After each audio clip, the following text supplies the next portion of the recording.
Hello and welcome to this week's reading vlog. I am starting this vlog on a Tuesday this week. Don't worry, you didn't miss out on anything yesterday as I did absolutely no reading whatsoever.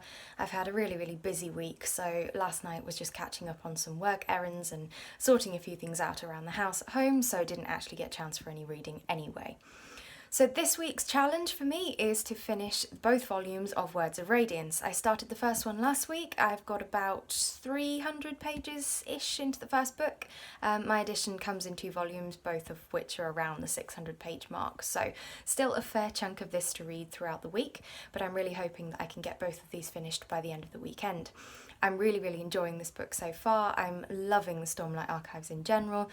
I'm really a big fan of Sanderson's writing, and this series in particular is really captivating me. I love the magic style, I love the characters that we're following, and I'm really fascinated to see where this story goes. So the intrigue level is high and I'm really excited to carry on. For a little bit of a change of pace, I think this week I'm also going to pick up the audiobook of Come Tumbling Down by Seanan McGuire, which is the 5th book in the Wayward Children series. I've been working my way steadily through these over the past couple of months. I read In an Absent Dream a couple of weeks ago, and I think Come Tumbling Down will be fairly high up my TBR for this month, despite not being on my official TBR, kind of official, that I mentioned to you a couple of vlogs ago. I really am excited to carry on with the series, so don't think I can put off the next book for too much longer. I'm particularly excited because it features Jack, who is one of my favourite characters, possibly ever in books, but particularly in this series. Though I am a little bit nervous going into this one because I've read kind of mixed reviews on it. So some people absolutely love it, as with every book in the series. It has some very high ratings, but also other people have said that it's a little bit disappointing and almost boring in a way compared to some of the others. It's very much repeating a theme that we've already had, which I can see may be the case. We've already had a whole book, the second in the series, based in Jack's world that she goes through the door to with her sister Cheel, and also with her coming back, I believe, in this book to our world and to the school and the children that she met there.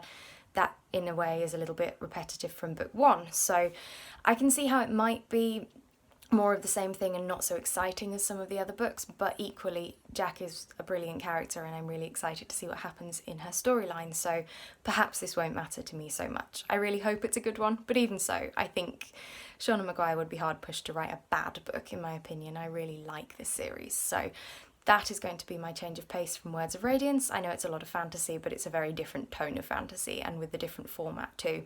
That will be my break, I think, this week. I may end up picking up something else, but nothing else is planned for the week. I'm actually away over the weekend as well. I go away on Friday until the following Monday to the Lake District, so I will probably roll this vlog over a little bit longer than normal to include the Monday that I'm away.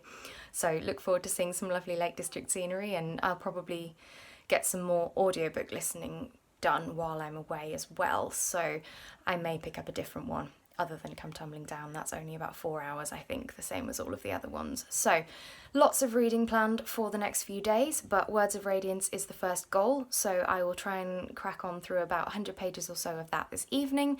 I am planning to tune into some sprints of Steph and Jade, some Patreon sprints I think they are this evening, so that will structure my evening and mean that I get lots of reading done. Hopefully. You never know if I'm going to get distracted, but fingers crossed, 100 pages or so is the goal. I will check in with you maybe later, maybe tomorrow, to let you know what my progress has been through the book and anything exciting that's happening, but for now, let's get reading.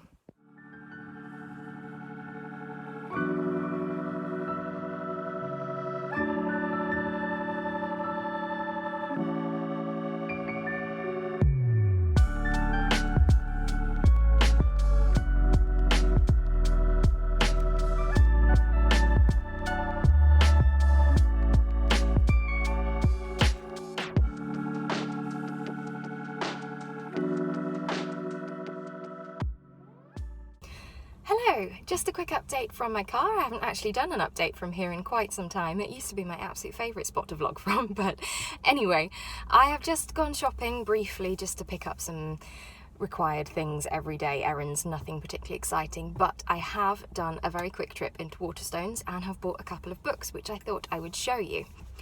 So the first one I have picked up is Uprooted, that's backwards, Uprooted by Naomi Novik. I read her other book, Spinning Silver, earlier this year, right at the start of the year in the wintertime, and really enjoyed it. It's a lovely folktale inspired book, kind of a little bit Eastern European type mythology.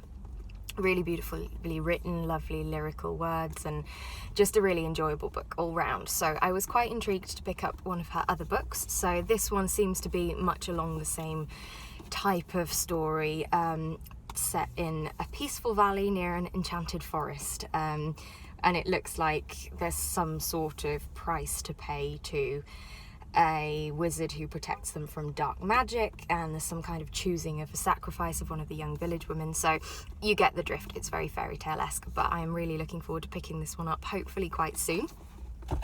And the second book I've picked up is one that I've been meaning to read for a really long time. It's probably been on my TBR longer than any other book, but I haven't actually ever owned a physical copy, which is probably part of the problem. I was planning to get this from my library, but I've just never got round to it. But it's a book I know I will enjoy, and that is Cloud Atlas by David Mitchell. Now, I absolutely loved the film of this when this came out, probably 10 years or so ago now.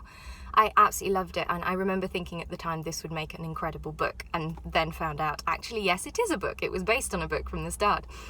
So this follows, I think, about 6 different timelines, and they're all portrayed as different types of stories. So you've got like a really ancient, prehistoric kind of world. You've got right up to modern day. You've got a very futuristic world, very technological based. You've got a sort of slave trade era setting. You've got a fairly modern day one of a story of a gentleman in a residential home, which is very interesting, probably the most amusing of the lot, to be fair. I liked that one. There's one sort of 19th, 20th century turn, I believe, with a musician and some issues around his standing in life, shall we say. There's lots of different storylines. I think there was one that was a bit like a detective story in 1970s America as well. So loads of different types of books, essentially, all in one story. But the amazing thing is, it's the same, in the film at least, it's the same cast of characters are almost reincarnated in every different setting, so you're never quite sure if it's the same person who's come back or if it's just the actors playing multiple different roles. But either way, it was a fascinating concept and something I'm really intrigued to see how it actually is done in the book, whether they do one storyline at a time or whether they skip backwards and forwards. I'm really not sure, but I've been meaning to read this book, as I said, for nearly as long as the film has been out, so I will definitely get to this one at some point. This would be a really good one, actually, in a readathon for that book that's been on your TBR the longest prompt, so I will maybe save that for this one. But 2 new reads there. Not that I have any more shelf space, but I'm looking forward to filing these away in my room soon and getting to read them both, hopefully soon too. So I'm just off to play tennis now. It is an absolutely boiling hot evening, so I really wish I wasn't. I'd much rather go home and sit in my shady garden with a book, but alas not. But tomorrow, so today's Thursday, tomorrow, Friday, I have the day off work, and I'm actually heading up to the Lake District for the weekend, a long weekend, finishing on Monday. So as I said, I think the other day, I will try and include Monday in this vlog as well, so you get to see the entirety of my weekend away. Hopefully lots of lovely countryside and mountain footage, but we will see. And I think the weather's set to be beautiful too, so all looking really good. So I'm going to leave this clip here, and I will check in with you later if I've managed to do any reading, maybe when I'm doing my packing. Who knows?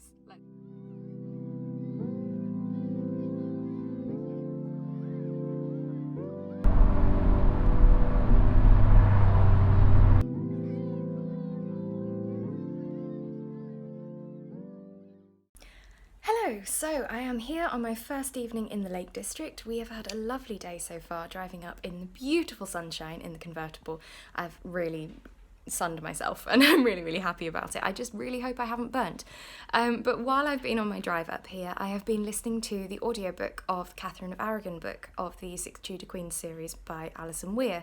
This is a book that I have on loan from my friend in physical copy, but was in the mood for an audiobook on my way up, and I thought I would give this one a try. So I downloaded it from Audible, and I've listened to about 3 hours of it already. I've had a really good productive day of reading. I think that equates to around about 100 pages on the speed that I'm listening to. I'm listening on double speed. So I've really been enjoying this book so far. I always like historical books. I like reading about things, especially in the Tudor history period, but historical in general is very much a genre that I tend to enjoy. Though a lot of my historical books tend to be crime books, whereas this is very much more political based, around the Tudor courts and the plots and royalty expectations and all of the rest of it. So far we have followed young Catherine coming over from Spain and being betrothed to Prince Arthur at the time, the son of Henry VII, her marriage to him, and then obviously if you know anything about history, Arthur doesn't last very long after this marriage, so then following Catherine's uncertainty about whether she'll be sent back to Spain or whether she'll be found another husband, and then her eventual betrothal to what will become King Henry VIII, Prince Henry at the time. So that's the point that I'm up to. It's lovely hearing about this historical story that I know so well from her point of view. Usually this aspect of history is told very much from Henry VIII's point of view, so it's good to hear a little bit more of Catherine's backstory and her take on events, and it does feel very historically accurate, even though obviously it is a work of fiction. So I gather that Alison Weir very much knows her stuff and has done her research, and I'm really enjoying it so far. So hopefully I will be able to continue with some more of that this week. I also have the physical copy of Words of Radiance with me. I'm nearly finished with the first volume, so we'll hopefully get through that this week too. Don't think I'm going to have a huge amount of physical reading time. The hotel we're staying at will involve quite a lot of socialising with the friends we're here with, so probably we'll only be able to snatch the odd 10 minutes here and there, but audiobooks will be my salvation throughout the day, I believe. So I will update you a little bit later on in the weekend with how my reading is going, and hopefully you've already seen some nice footage of the weekend and we'll have much more to come. Set to be beautiful weather all weekend, so fingers crossed for lots of lovely trips out. I will catch up with you again very soon.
So it is Monday evening and I am just checking in to wrap up this vlog. I am back from my weekend away. I had the most beautiful time, beautiful scenery, the most gorgeous weather. It's been incredibly hot today. I think about 30 degrees here, and that is absolutely unheard of for the UK in summer. So it's been a heat wave for us. I'm sure it isn't in other countries, but it's been a warm one. But regardless of the heat, I have had the most amazing time. I'm really sad to have to go back to work tomorrow. And in addition to that, I have had a really successful week of reading too. I have just this evening finished reading Words of Radiance by Brandon Sanderson, which is a new favourite. I'm so excited. I'm probably rambling this evening because I'm really, really excited to have found a new 5-star, a new favourite read. This was just incredible. Everything I've wanted out of this series has started to come together. All of the characters that we've been following, all of my favourites, have ended up in the same place. It's just, the storyline has just taken such an incredible turn, and a lot of things that I anticipated happening have actually happened. And it's just incredible. It's been so satisfying to read. It's just everything I would want out of a fantasy read. An incredible magic system, incredible politics, the world building in general, just the geography and the culture, the animals that are described, especially having the illustrations in there occasionally as well, and the descriptions of Shallon's drawings. It just absolutely brings this world to life, and I'm just in love with everything about these books. I absolutely cannot wait to get to the next one. I need to buy the next one, but Oathbringer, I think, is the next volume, and I'm really, really excited. So a really exciting moment for me to have found a new favourite book this year. Definitely a 5-star, definitely continuing to be my favourite Sanderson series by far. So really good week with that in mind. I also, to wrap up the week, have started and I think read about a quarter now of the first book in the Six Tudor Queens series by Alison Weir, the Catherine of Aragon story, which I'm really enjoying actually. It's a lovely audiobook. I'm liking the narration of this. I like the voice of Catherine and the way that the different characters are portrayed. It's proving to be quite a slow read, but I'm really enjoying it nonetheless, and looking forward to getting through hopefully the rest of that book by the end of the month. I'm not sure how quickly I'll be able to read this one now. I won't have as much time for audiobooks, but I do have the physical copy on loan from my friend as well, so may hopefully get through this by the end of the month. I've also made a good bit more progress through Daughter of the Forest by Juliet Marillier, and I'm also really enjoying this one. I've picked some good reads for these last couple of weeks. This is a very different sort of book for me. It's very slow, very lyrically written, very historical. It feels very true to history, even though it's supposed to be written as a fantasy, I believe. But I'm loving this story, and it really is very immersive, and you can take yourself to a completely different time and place and culture than you would ever be without it feeling like the elaborate political fantasies that I usually tend to read. So very much enjoying that one too. I think I'll try and round that one out over the next few days of this week. I also want to pick up maybe another lighter, shorter sort of book, so stay tuned for the next vlog to find out what I go for, but I will leave that one here. Thank you very much for watching. As always, give the video a like if you enjoyed it, leave me a comment down below to chat to me about any of the books I've read. Have you read Stormlight, most importantly? Is it a favourite of yours? Because it certainly is a new one of mine. And please consider subscribing if you'd like to see more content from me. I will see you very soon in the next video, so goodbye for now.